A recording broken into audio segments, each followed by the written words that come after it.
Hello, everyone. Joe Healy and Aaron Fitt of D1 Baseball here. It is the beginning of the season, and if it's the beginning of the season, that means it's also Golden Spikes watch list time. The Golden Spikes watch list, as you know by now, is out and ready for your review. Aaron and I are going to talk a little bit about some of the guys that are on the list, who is at the top of the list, who some of the favorites are. We'll also go down the list and pick some guys maybe that are a little bit under the radar that we think have a chance to ultimately lift the trophy when it's all said and done. Let's start at the top, Aaron. Let's start with some of the obvious ones. If you were to pick a favorite at this point to win the Golden Spikes Award, a guy who's on this watch list, prominently featured on it, who would you go with first? Well, I'm going to give you the same answer I've been giving everybody lately, which is I think it's a 1A and a 1B. I think there are co-favorites for me. And that's Rock Chalowski of UCLA, who won the D1 Baseball National Player of the Year award as a sophomore last year. And Drew Burress, who's, I think a two-time first-team All-American now in his 2 seasons at Georgia Tech. And it's just, for me, it's like those are the clear leaders.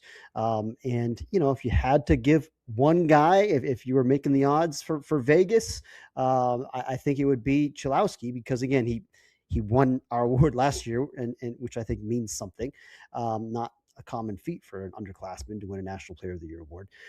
He plays shortstop. He plays a slightly more premium position. I mean, certainly center field's also an up the middle spot, and Burris plays the heck out of center field. He's really, really good out there.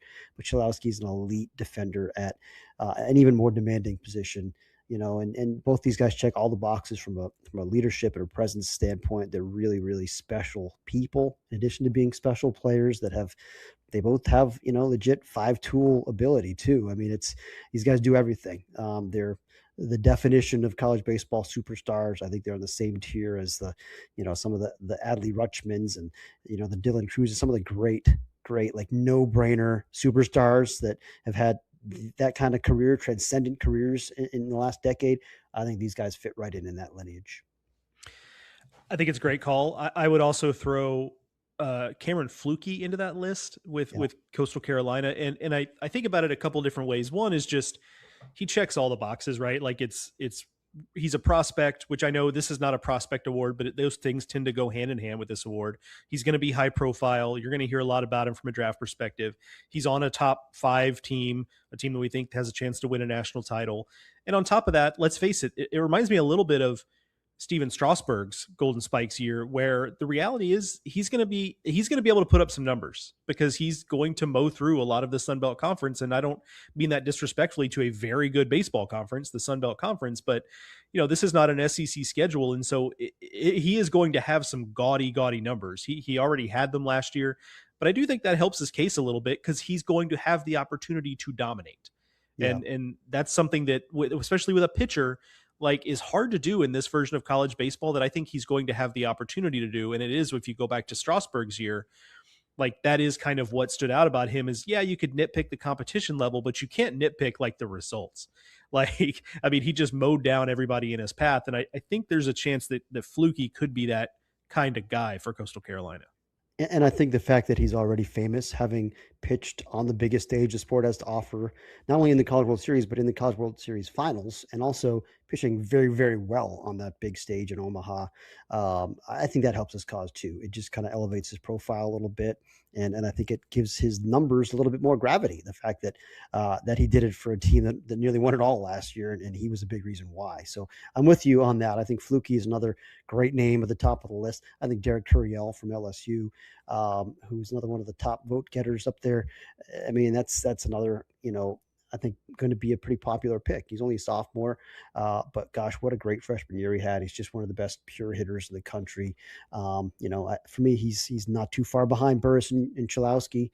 If I'm handicapping the field, and I think AJ Gracia from Virginia, the transfer from Duke, is another name that has had 2 great years, but I think we'll have a much better junior year. He had a rough first half last year at Duke, and then he kind of saved his season, had a great second half, and you look up, his numbers were quite good. But just the combination there of left-handed power and hit tool and elite, uncanny feel for the strike zone, discipline, with the fact that he can play right field or center if you want. He runs fine.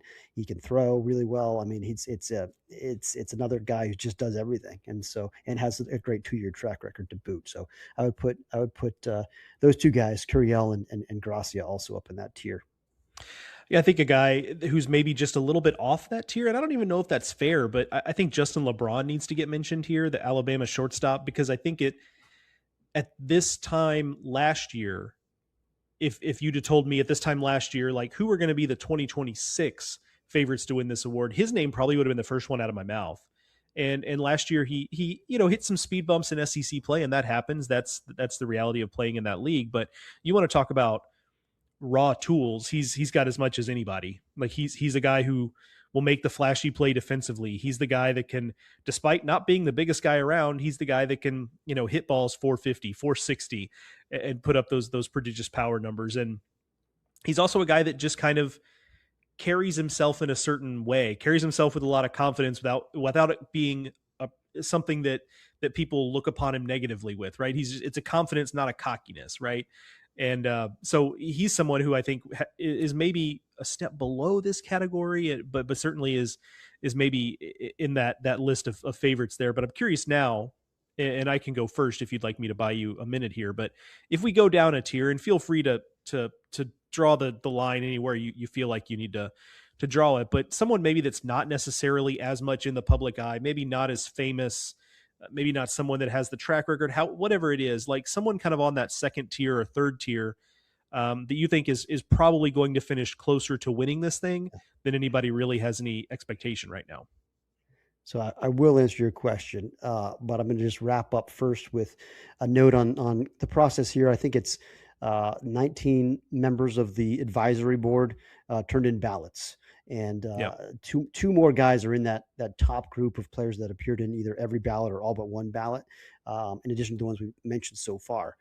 And that's Ace Reese, third baseman from Mississippi State, and Aiden Canuck from Clemson, who again for me is one of the best established aces in the country, 2-year track record as a bona fide ace for an ACC power. So two more names there, and we know Ace Reese can really mash, and had a great sophomore year for Mississippi State. So those are two guys that are also in that top group of vote getters. Yep. Joe, so if we get below that level, the name I'm going to give you here, he's not, he's kind of midway down the vote getters lists, and so I think he counts, even though I do think he's a fairly famous guy. But I keep saying, like, my dark horse pick to win the Golden Spikes Award is Henry Ford at Tennessee. The transfer from Virginia. Listen, this isn't the crazy selection. I'm not going way off the board. He's been a good producer for 2 years at Virginia. And I just think he's going to put up crazy power numbers this year at Tennessee. It's an offensive yard. He has got elite power. He can play third base, he can play first base, he can play center field, he can play right field. I think he's going to play third base at Tennessee, and I think he'll do a good job there. He's just a really impressive looking hitter, and and again, 2 real good years, and I think there's another gear that he can reach, kind of like I think AJ Gracia will reach another gear in year 3. Really expecting him to do big things, and maybe be one of the guys who sneaks into that finalist group potentially, if he can do what he's capable of.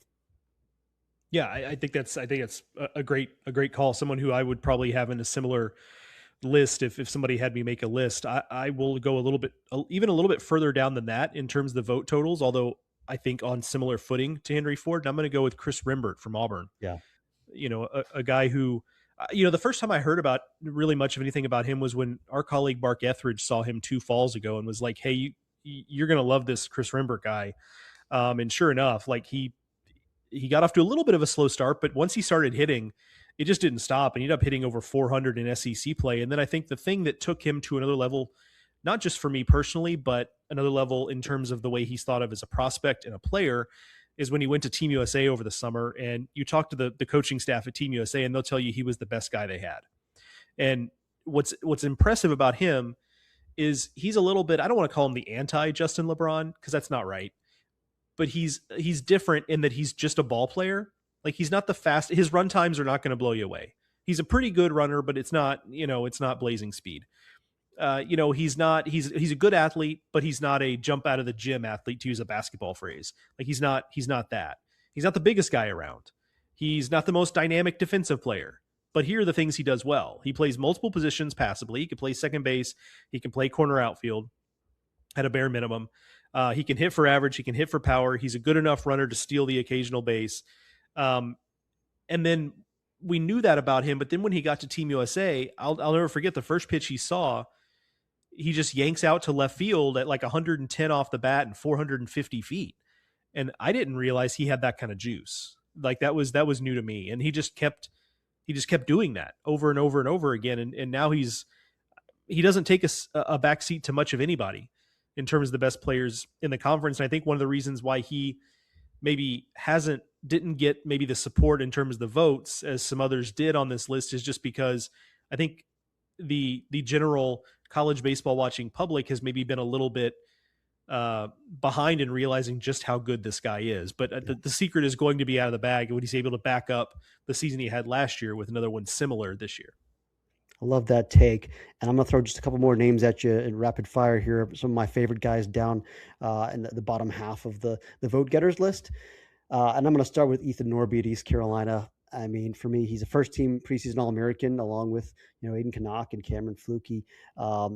Incredible track record, had that ridiculous, what was it, 19 strikeout game or something last year? No hitter. He had some crazy game last year that just kind of showed you a glimpse of what he could do. And it was against Coastal Carolina, by the way, who turned out to be an Right. okay club. Pretty good. Yeah. Okay. I mean, it's a lefty with a high ride fastball from like a deceptive lower release, elite breaking ball. I think it's a 3,000 RPM spin rate, just banger.